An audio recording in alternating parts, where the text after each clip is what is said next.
Mexico के एक छोटी सी गांव में पेड्रो परामो नाम का एक आदमी रहता था।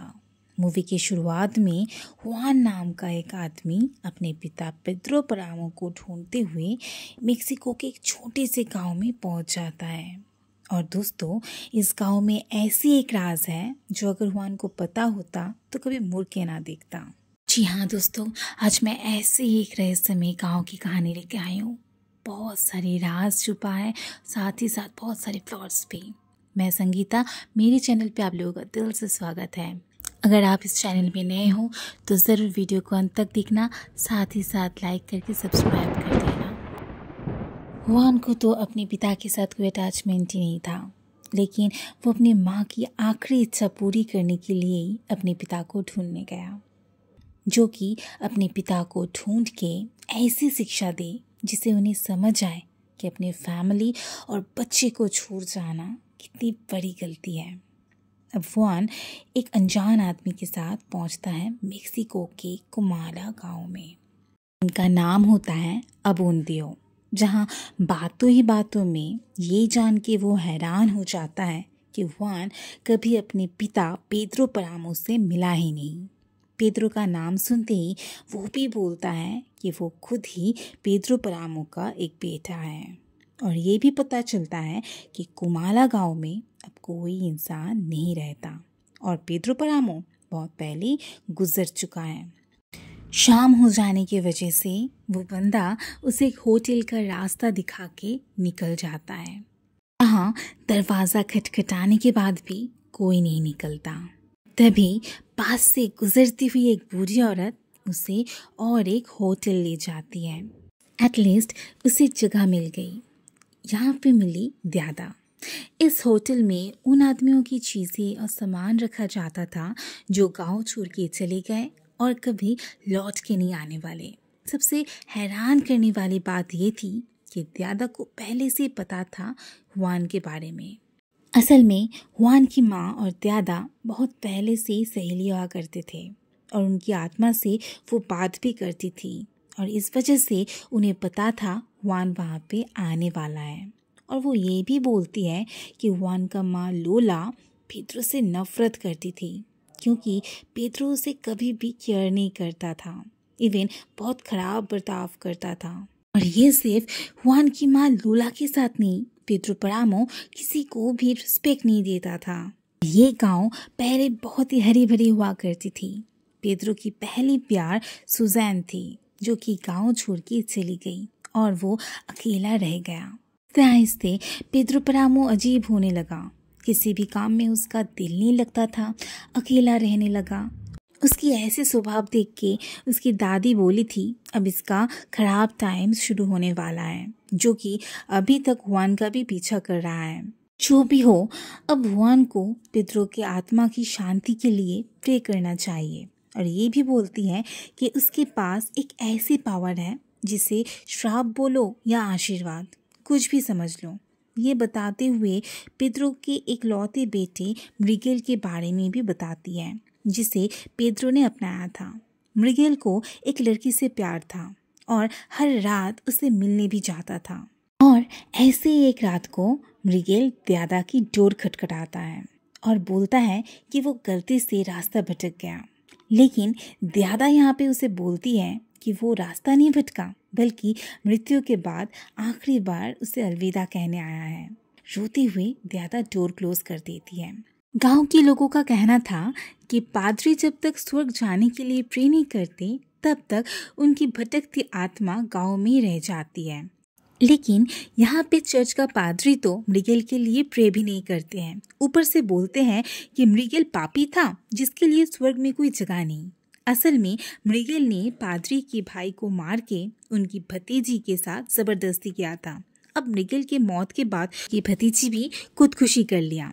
चर्च का पादरी जानते थे कि इस वजह से उसकी आत्मा को कभी शांति नहीं मिलेगी, और ये सब के कारण पादरी शांति से रह नहीं पा रहे थे। अब तो गांव में एक एक करके सबका मौत हो रही थी। हालत बद से बदतर होने लगा। ये बोलते बोलते अचानक द्यादा गायब हो गई और हुआन को उस होटल के चारों ओर से लोगों की चीख सुनाई देने लगी। तो वो बहुत ज़्यादा घबरा गया और तभी उसके सामने आ जाती है दामियाना, जिसके बारे में हुआन की माँ बहुत पहले बताई थी। पर वो तो दाई माँ थी और सामने खड़ी औरत तो उसकी ही उम्र की लग रही है। बचपन में वही उसकी देखभाल करती थी। दामियाना के मुताबिक दादा के होटल में तो बहुत सालों से कोई नहीं आता जाता, तुम कैसे आए? और ये कहते कहते वो अपने घर ले गई। असल में दादा के होटल एक समय बार हुआ करता था, जहाँ पेद्रो अपना बिजनेस मीटिंग्स करता था और उसी का पार्टनर फुल्गो हुआन की माँ लूला के पास पेद्रो का रिश्ता लेके गया, जहाँ लूला ऑलरेडी पेद्रो से प्यार करती थी। अब शादी तो हो गई, लेकिन तब भी पेद्रो अपने पिता की खूनी के बारे में पूछताछ जारी रखा था। इधर अचानक से लूला की तबीयत खराब हो जाने की वजह से वो दादा को रात में पेद्रो के पास जाने बोलती है और ये बताते हुए वो हुआन को पेद्रो के घर ले गई। उस गांव में अभी भी वो आत्माएं भटकती हैं जिन्हें पेद्रो ने उसके पिता के मौत के बाद तड़पा तड़पा के मारा था। अब ये सब सुन के हुआन दामियाना से पूछती है कि आप जिंदा हो या आत्मा हो? अब ये सुनते ही दामियाना चुप हो गई और तेजी से वहां से चली गई। और यहाँ पे हुआन को समझने में देरी नहीं हुई कि दामियाना भी एक आत्मा ही थी। असल में पेद्रो ने हुआन के साथ लूला को उसकी ही बहन के पास भेज दिया था और कभी वापस नहीं ले आया। अब तो हुआन को सारी भटकती आत्माएं दिखाई देने लगी। ये देख के वो समझ ही गया कि वो भूतों की गांव में आ गया, जहाँ से निकलना बहुत ही मुश्किल है। तो डरते घबराते भागते हुए वो एक कपल से टकरा के गिर गया। वे लोग उसे अपने घर ले गए और सुबह तक वेट करने बोले। अब सुबह आंखें खुलते ही सामने बैठी हुई उसी औरत को देख के वो घबरा जाता है, जहाँ पे वो औरत बताती है वे गाँव वाले उन्हें पापी मानते थे। पेद्रो मृगी सभी उसका फायदा लिया, इसीलिए कोई भी उसके पास नहीं आता। और ऐसी ही बहकी बहकी बातें सुन के हुआन फिर से नींद में डूब जाता है और नींद टूटती है सीधा रात को, जहाँ आंखें खोलती पास लेटी उसी औरत को ही देखती है और वो बोलती है कि उसका भाई अब नहीं आएगा। इतने दिन से एक ऐसी इंसान का ही वो वेट कर रही थी जो कि उसका भाई का जगह ले सके, और अब से हुआन को ही वहाँ रहना पड़ेगा। ये सुन के हुआन कैसा सेंसलेस हो जाता है और अचानक से आंखें खोलते लड़की और घर को मिट्टी में बदलते हुए देखता है। ये देख के तो वो और भी ज्यादा घबरा के भागने लगता है। और अब तो हुआन को अपने चारों ओर भटकती आत्माएं दिखने लगी और चारों ओर से अजीबोगरीब लोगों की चिल्लाने की आवाज, अजीबोगरीब आवाजें सुनाई देने लगी। और एक समय आसमान में बहुत सारे आत्माओं को गोल गोल घूमते हुए देखता है और ये सब सहन ना करते हुए हुआन की मौत हो जाती है। लेकिन दोस्तों, हमें तो पेद्रो की कहानी ही नहीं पता चल पाई कि पेद्रो कौन था और उसकी मौत कैसे हुई। तो ये बताने के लिए है ना दोरतिया।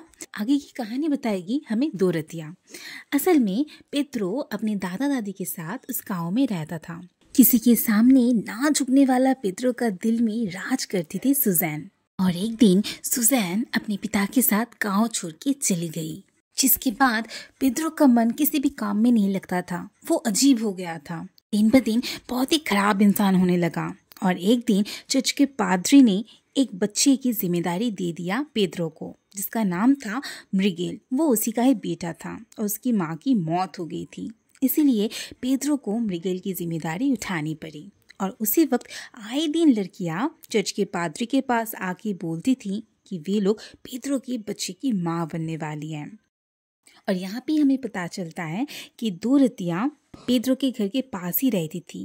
गांव वाले उसे अछूत मानते थे, लेकिन मृगेल की इच्छा थी कि पेद्रो उसकी देखभाल करे, उसे खाना दे।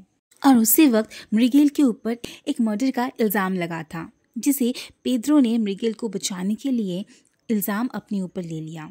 इधर दोरतिया अकेले अपने बच्चे को पाल रही थी। दोरतिया के लिए मृगेल की चिंता करना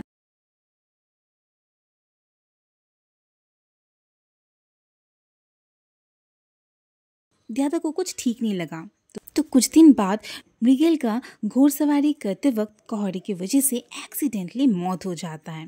और ये सुन के पेद्रो बहुत ज्यादा ही टूट जाता है। उसे लगता है कि उसे अब अपने पापों की सजा मिलना शुरू हो गई। असल में डोरथिया मृगेल के पास लड़कियों को ले जाती थी, जिस कारण मृगेल उसका केयर करता था और खाना देता था। और उनमें से एक लड़की थी पादरी की भतीजी।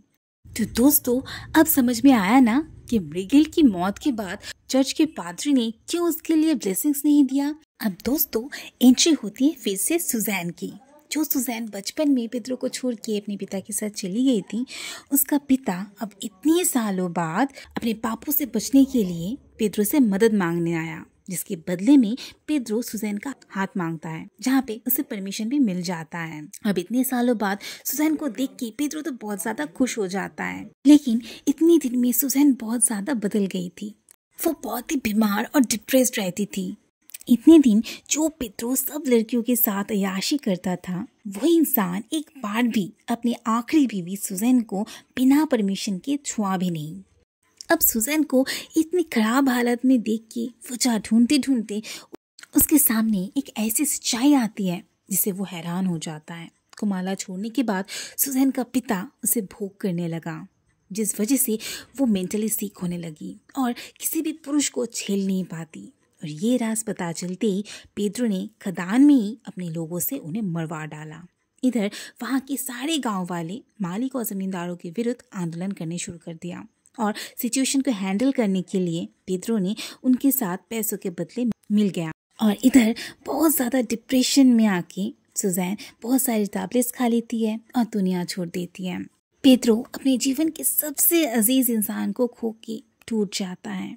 और उसी दिन चर्च का फादर सबको चर्च का घंटा बजा के सुजैन की मौत का खबर देते हैं। पूरा गांव वाले एकजुट होके उसे विदा करते हैं और आहिस्ते आहिस्ते उनका शोक रिचुअल्स सेलिब्रेशन में बदल जाता है। दूर खड़ा हुआ पेद्रो ये सब देखते हुए बहुत ज़्यादा गुस्से में गांव वालों के सर से हाथ हटा देता है, उनका देखभाल करना छोड़ देता है और एक चेयर में आखिरी दिन तक बैठा रहा। आहिस्ते आहिस्ते गांव पूरा बंजर सुनसान हो गई। बहुत लोगों की भूखमरी में जान चली गई और कुछ लोग तो गांव छोड़ के चले गए।